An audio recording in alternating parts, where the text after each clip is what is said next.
Bear in mind that you're going to need running water for this. Again, rip it off, grab the shell.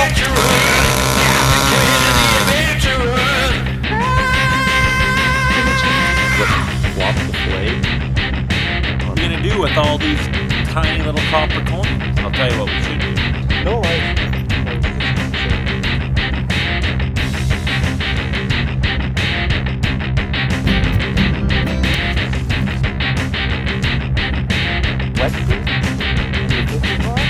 Captain Quinn and the Adventurer!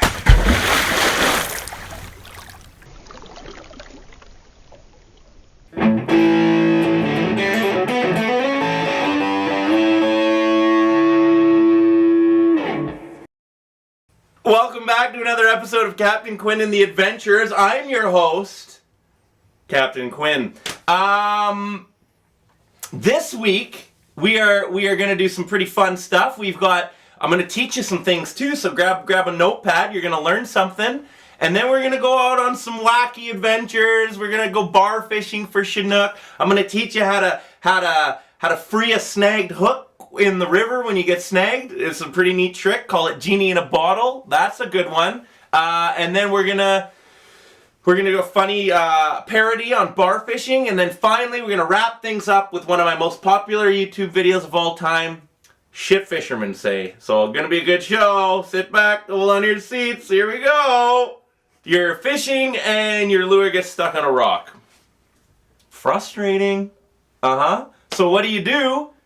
I'm going to show you right now.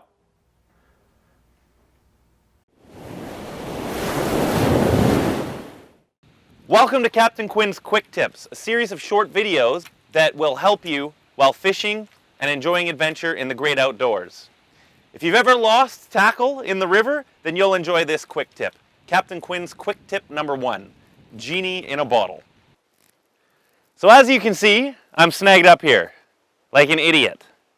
And I do not want to donate any more money to the river this year. So I've gone and got myself a 2-liter pop bottle.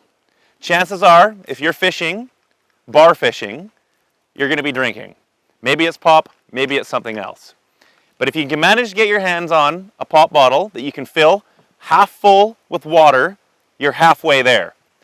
The second step is to wrap some fishing line around the neck of the bottle just below the cap so you have something to attach the snap swivel onto. Now, bear in mind that you're going to need running water for this, so it's a river fisherman's technique. Next, what we're going to do, call upon the Genie in the bottle, give her a little rub for good luck, attach her to the end of the line, and let her do the work. So what you do, once you've attached it on, just make sure you snap it back in so you don't lose it. Send her into the current, let out a bunch of line, so the bottle heads downstream, let the river do the work, and then once you've let out 50 to 100 feet or so, click your drag back on, and your bottle will start to dive under. You want her to dive under, let her go completely underwater so you can't see it anymore. Let it do its thing for a little bit. She's down there working her magic. And then once she's down a good ways, give it a quick jerk. And that pops your hook free. It's come off already. And then you just reel her in. All that this technique does is it applies a different point of pressure to the snag. So instead of pulling on it from this one angle up here, the bottle shifts that point of pressure, which is often all that's needed to pop that hook, weight, whatever your gear may be, free from its snag. So there you go. Thanks for watching Captain Quinn's Quick Tips. Please subscribe to this channel for more great tips and more great videos. Check out our website at captainquinn.com. I'm Captain Quinn. Until next time, keep on adventuring.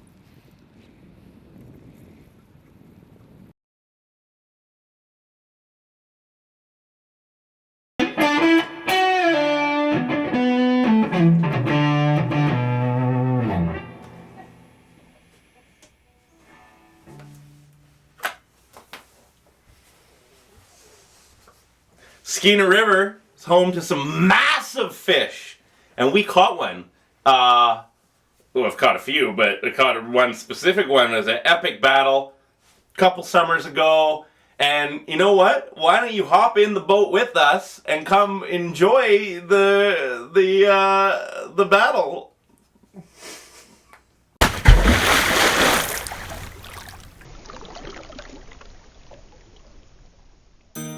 There was a lot of action on the bar, and I had lost over the previous couple of days. I think that I had lost maybe 3 or 4 chinooks. Second lost fish today. It takes talent to lose fish that effectively.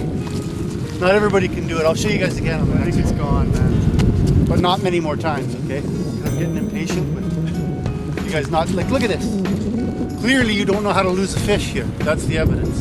And the people that I was with, being of questionable moral character, always used that as a way to laugh at me. It seemed like the only one who couldn't get a fish to shore was Jeff, and Rod and I both landed some nice chinook, and it was awesome. And we were celebrating and making sure, being the good friends that we are, to rub it in Jeff's face as much as we could that he was, and just make him very aware of the fact that he was the only one who had not yet got a fish to shore. So they'd taken Jeff posed for this picture beside us with our big fish and you with nothing, and I was good humored about it, but you know, you always know that you're kind of the butt of the joke, and it's not a comfortable place to be. You know, it's kind of your responsibility as friends is to make sure that if someone's doing an inadequate job, that they are very well aware of it, and so we did that. Came back full circle though around and bit us right in the ass, because in the end he ended up landing a fish that was easily 2 to 3 times the size of anything that we had touched. He hooked into a monster, well over, I would say, if I had to fathom a guess, over 50 pounds. And I've never seen a rod take a hit like that. The strike was absolutely phenomenal. I thought the rod was going to break. I know you hear it all the time, but I really thought that rod was going to break before I could get to the rod holder. It honestly, no word of a lie, it looked like there was so much tension on the rod that it was going to blow into 1,000 different pieces. And I thought that I had the tension set too tight, basically. But I didn't. When I got over there, I set the hook, and you can tell right away. When you get a fish, when you get a hit when you're bar fishing, there's an excitement on the riverbank. There's everybody starts cheering, and you get people telling you, oh, you know, keep your tip up. But when something like that happens, it brings a different feeling on. Like there's the only word I can think of is there's a catharsis of emotion. People kind of go silent when they see that. It's a different story, and everybody knows it. So when I had this fish on, I was thinking, man, I just can't lose this. It's got to be huge. I can see the wake of it. And I carried that anxiety with me basically throughout the whole fight. There was a spot down further where there was a log that if the fish had have run into it would have almost certainly broken off and gotten away. So I worked my way down around that log and got into some further open bar where there was room to fight the fish. And by then, a few people had gathered around, and I was having real trouble imposing my will on this fish, for lack of a better word. I mean, it was powerful. There was a boat full of strangers watching this all sort of take place, and after about 40 minutes, Jeff was at a stalemate with this fish, and there was nothing he could do. He was just sitting there pulling against dead weight. The thing was holding out in the middle of the river, and he could not move it. The boat recognized it. They came down. They said, hop in. So me, Jeff, and Ian hopped in the boat. I started to reel the fish in, and there's a lot of second guessing that happens. And if you fish lots, you'll see that arguments often break out at this stage. How do you net it? Net it under its head, net it under the body, come up from behind, you're gonna lose it, that kind of thing. You can see a lot of tension. And I felt it. But then, as the fish broke the surface, I thought, you know, I can buy fish. Like, there's lots of fish in the supermarket. What am I here for? Am I here for this fillet that's gonna go on my barbecue? I've got total strangers helping me out with their boat. I'm surrounded by good friends. I'm drifting down the river, surrounded by spectacular scenery. That's what I'm there for. That's the whole thing. That's what it's about. So at that point I said to Quinn, you know what, any way you want to handle this fish, you go right ahead. If it's gone, it's gone. That's fine. We've already accomplished what we came here for. What happens next is meaningless, and I really felt that way. When Jeff brought it up enough that we could see this, the caudal peduncle, which is the fish's, the base of its tail, was, you could tell that it was a massive fish. It was longer than I can reach. Seeing that fish break the surface sends a spike of fear and panic right into your heart. Like, you can feel the jolt in your heart, because you do not know what is going to happen next. It's kind of just like, I don't know, there's a 50-50 chance that you are going to get this thing in the boat. And I just totally relaxed, and we pulled the fish up, and Quinn got his net underneath there. So he brought it up. I went down with the net the first time, and I did not think that this thing was going to fit in the net, and it thrashed. I thought it was gone, but you know, we got a second crack at it.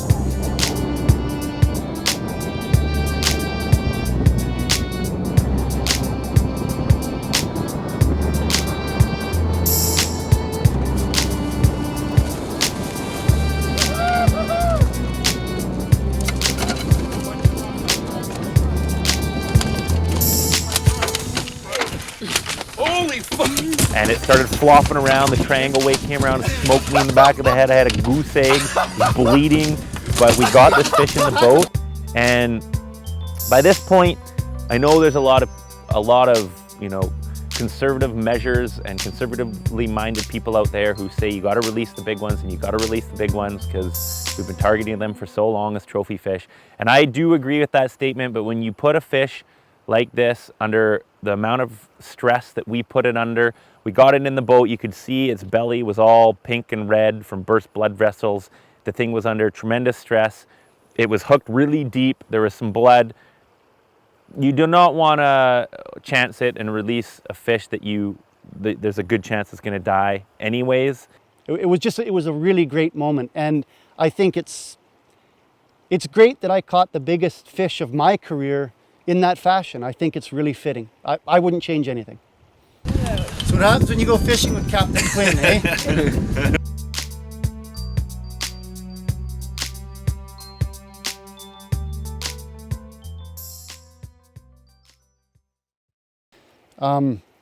It's kind of fitting that the rod I brought with me was given to me by my great uncle, who had taken me on the fishing trip where I caught my first salmon, and he was an avid fisherman as well.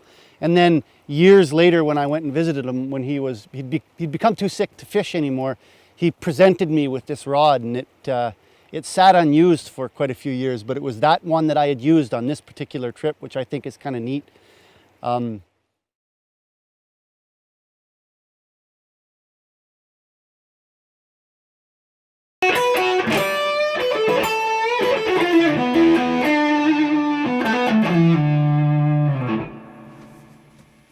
Shredded that.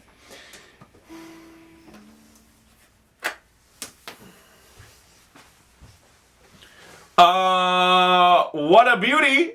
That was a nice fish. Boy, oh boy. So most people don't know what bar fishing is because most people who fish probably don't bar fish, but up here in northwestern BC, everybody does, and it's just awesome. And there's, you know, we won't bore you on how to do it, but instead we'll show you about sort of the more of the the experience of it. People think it's a lazy man sport, but boy oh boy do I disagree. It's intense out there. You tie your spin and glow and your weight to the end of your line, and you heave it out into the middle of the river. You attach a bell, and when that bell rings, you catch a fish. If only it was that easy. People say bar fishing is a lazy man sport, but I disagree. It's crazy.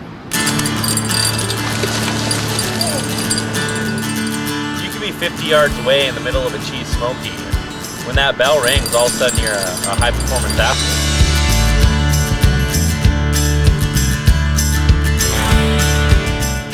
It doesn't matter what you're doing at the time, your brain immediately disregards it as soon as that bell rings. The Captain Quinn Adventure team recently conducted a survey, and the results show that there is a positive correlation between distraction and fish on. That is, the more distracted you are, the greater the chance of getting a strike. The thing about bar fishing is that whenever you're ready for a bite, you'll never get one. You can sit in front of your rod for days, it just won't happen. How long have you been sitting here? A couple days. Getting anything? Not a single bite. Good luck. It's when you're least expecting it, that's when you'll get a bite.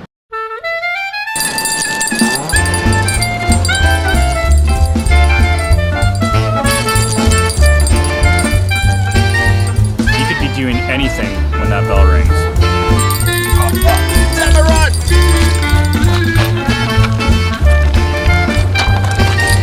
Funny thing is like after you're racing for your rods, 50% of the time it's not even a fish.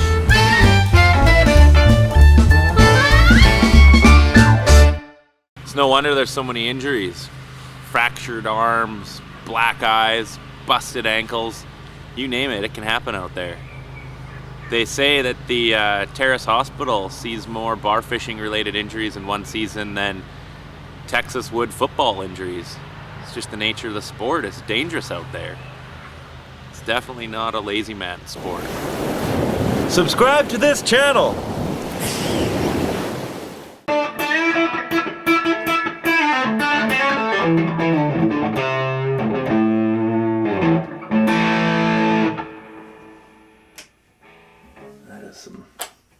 That is some spicy sauce right there. So this next video is possibly what made me famous around the world, and it is called Shit Fishermen Say, and it's funny because it's true.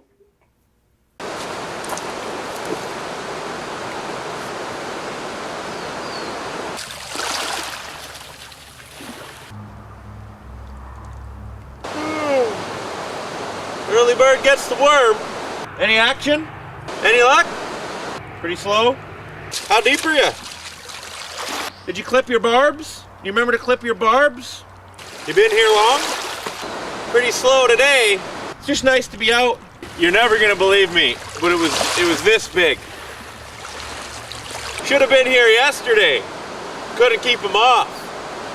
I limited out. First hour. Yeah. Pretty slow today though. Where are all the fish? In the water. The bite's gonna pick up pretty soon. You fly fishing? Me too. Did you check the lunar tables this morning? 6 weight. 9 feet. I keep on working it. What are you using? What are you using? What are you using? Hey, do you have any split shots? Muddler minnow? Woolly bugger? Egg-sucking leech? Hey, can I borrow some leader line? Plug? Zinger? A jig? How much weight are you using? Apex? Purple haze? You using floating line? Or sinking? Pink pearl buzzball? Army truck hoochie? Oh, spoochy. Spoochy or a hoochie? You're on a spoon? How long's your leader? You use a live bait? Mooching? Or are you trolling? Anchovies? Using anchovies? Herring. Oh! There's a big one holding right behind that rock. Supposed to pick up around noon. Try a roll cast. When's high slack? Don't forget to mend it. Looks like there might be a hatch on. You got one? Keep your rod tip up. Don't lose it. Is it a nice one? Looks like a nice one. Don't lose it. Let it run. Keep your rod tip up. Don't give it any slack. Did you lose it? That's why they call it fishing. They're not catching. Oh, getting bites.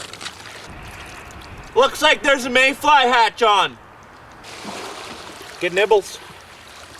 Take it. Take it. Fish on! Fish on! Fish on! It's a whopper. It's a big one. It's a nice one. It's gonna spool me. Head shaking. Oh, it's a nice, feels good, feels like a good one. Not giving it any slack. Get the net. I'm gonna let it run. It's not ready yet. I gotta play it. Oh, it's just holding. It's just holding there.